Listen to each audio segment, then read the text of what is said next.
All right, for this video, I'm going to be showing you how to hook up a basic switch. So this right here is just your single pole switch. You can see because it doesn't have the secondary screws on the other side. It just has the two terminal screws on the right-hand side. This is the correct way to look at it with the terminal screws on the right. This is how you know the switch is face up. Okay, first thing I want you to do, and I've already I have it done, is when you attach your box, you're going to enter in your 3-wire into that box.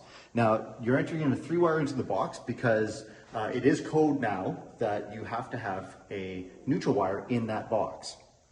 And this is just for future use if the person is using a smart switch, whatever. A lot of them require neutrals now, so you have to have that in. So you're going to strip this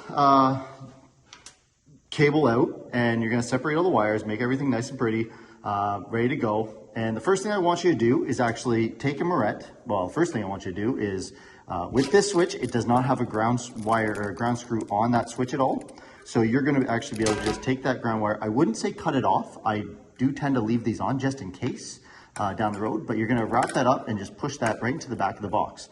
That'll be the first thing that goes into the back, and it's nice and hidden at that point. Okay.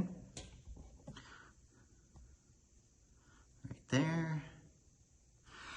The next thing I want you to do is take a Marette. So these Marettes, I want you to use a little orange Marette, and you're going to cap off that white wire. Because we're not actually tying that wire to anything, it has to stay covered up in the back of the box itself. So the second step is I'm going to get these, the red wire and the black wire out of the way, that white wire, I'm going to cap off and tuck right into the back of that receptacle for future use. It won't be used right now, but it may again be used in the future.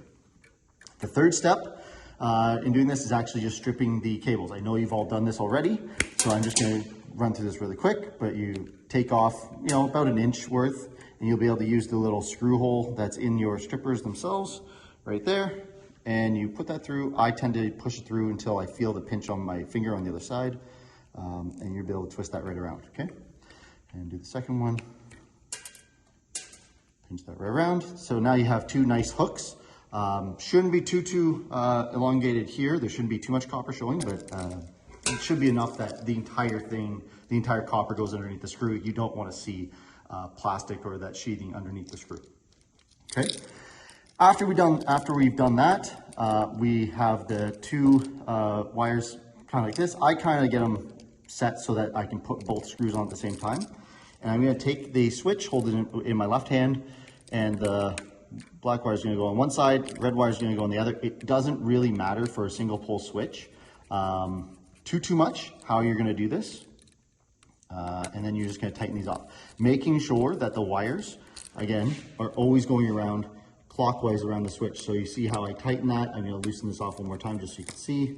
So I'm loosening it off. As I'm tightening that screw, it is tightening onto the wire itself. It's not loosening the wire off.